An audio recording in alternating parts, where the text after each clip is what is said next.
Welcome to the off cycle. We've got a new boat in here I'm working on. This is going to be my my fishing and diving boat after like probably 10 years of having a smaller boat, just because I got tired of burning so much fuel.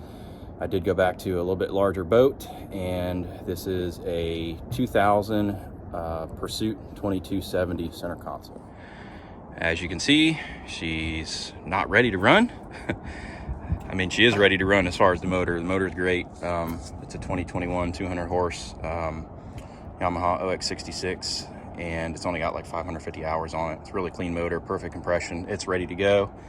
But I bought it understanding they had some issues. It had more issues than the seller really disclosed. I really think he knew about it, but didn't disclose it. I should have paid closer attention when I bought it, but I knew the fuel tank was bad, so I got a deal on it because I knew I was going to have to replace the fuel tank. So that's what this series is going to be about. It's going to be about the fuel tank replacement on the 2270. I'm not exactly sure which model year specifically this will apply to, but like I said, this hull is a 2000. So you can see the center console, the captain's bench, the live well, and the fuel sending access port are all kind of one panel. So that whole thing will come up, but you still do have to cut the floor. Luckily, it's just subfloor. So this is just straight fiberglass right here, thin fiberglass. Like if I stand on it, it flexes. Really not meant to be stood on, but you will mount your batteries in here. You can see where the two batteries were mounted. It'll hold that just fine. So you do have to cut this out, and you'll have to glass it back in, or I think some people just make a larger panel that just overlaps about an inch and they'll screw it down. I plan on probably taking some of this aluminum and drilling and tapping it and screwing it in from the underside, and then doing the same thing with the panel. So just having like aluminum lip, so that way the thing is basically removable. If I ever need to get in there again, or future owner needs to replace the tank again, which they shouldn't, because I'm going to put well, if this tank is not repairable, I'm going to put another aluminum tank in there. That's going to be coal tar epoxied. I wanted to go with a poly tank, but I cannot for the life of me find a poly tank that will fit in this void with the same capacity, not even close to the same capacity. Even like the 80 gallon tanks I found, they're just too tall. So this tank is fairly short as far as top to bottom. But I've got my line scored already. This tank goes about to here, but I'm cutting a little bit farther forward because underneath, it goes up underneath about maybe 2 inches or so in the rear. So if you were to cut this floor kind of just to the edge of the tank, you're not able to pick it straight up. So the tank is going to have to come out like this, and obviously this is a shorter distance A to B. Then once you turn it on edge, it's going to be a little bit longer. So I need a little bit of space in the front. And back here, this is quite wide. It doesn't need to be. It's like they just barely squeaked the tank in through here. So I'm cutting this a little bit wider too. It's not going to affect any mounting or anything like that, but it's going to give me more room and access to get to the foam and blast the foam out. I'm waiting on a new pump for my pressure washer, so I can use a pressure washer to blast all this foam out. But as of today, I'm going to go ahead and cut this. I've already scored it, and I'm about ready to cut it out, and we'll go from there. I've already cleaned this tank. It had a bunch of oily dirt on the top. The sending unit was leaking, so I had to go ahead and make a new gasket and put some 4200 on there and let that set up to seal that up in order to do my pressure test. So I just cut this inlet fuel line, or the pickup. I just machined this little plug, put in there. You could put a bolt in there with like a smooth shoulder on it and tighten it down. Just a 1-inch expandable plug from O'Reilly's, and then this is just a tire valve that you probably could make it work as it sits, but I machined a little like cylinder to like a thick washer, basically, just to give the clamp something more to bite on. Just pressurize it with about 3 psi. You don't want to do any more than that. About 3 psi. And up here in the bottom, I can hear it gurgling. I can hear the air leaking. So I know that's where it's leaking from. In my opinion, this is a horribly designed system. This is my first Pursuit. Supposed to be high-end boats. I'm not impressed with it so far. I'm not impressed with the design. This whole tank, and though this could have been some kind of regulation back in 2000, but this whole tank, the area that it sits in and it's foamed into, it doesn't drain anywhere that I can tell. It doesn't drain anywhere at all. So any water, salt water, whatever that gets down in there, it's staying in there. And aluminum that sits in salt water it's just a failure waiting to happen.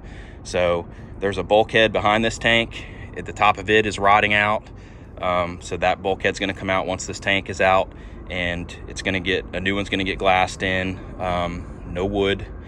Why a high-end boat maker is still using wood in 2000 or beyond is ridiculous to me. Because this boat does have a wood transom, and ding, ding, ding, transom's rotted out as well. So there's also gonna be a transom video on this boat in the near future. But I'm gonna get cutting on this, and we'll expose the rest of this tank and see what I can do about getting some foam out without the pressure washer, and see how easy it is to get out of the front, and see if I can get this tank budged at all. All right, I've got the top skin cut off, and I'm definitely glad I went farther up because now I have plenty of room. I could have gone not quite that far, but it's not really gonna affect it. It's all got to be glassed in or put back in the same. So there's a kind of, just continuing off what I'm talking about Pursuit, I'm not really impressed. Like, there's some kind of piece of wood underneath here that was just stuck to the underside of this. This is part of the area where all the electronics come through. It's not laminated, nothing, just a random piece of wood glued to the bottom of this for some reason. I don't know what the hell that's for, but why that's in there or why it's done like that, I don't know, but not impressed. As well as things like this, they use a piece of PVC obviously to guide all this wiring and everything, and they cut off the top of it, but like, you can't even go through, and this is razor sharp, and all this wiring is sitting up against it. Like, that can wear through wiring and allow moisture in, and now I got a huge wiring problem because Pursuit in the factory is too lazy to even just take a fucking soldering iron and go over that and round it over, or just hit it with some sandpaper or a file or something.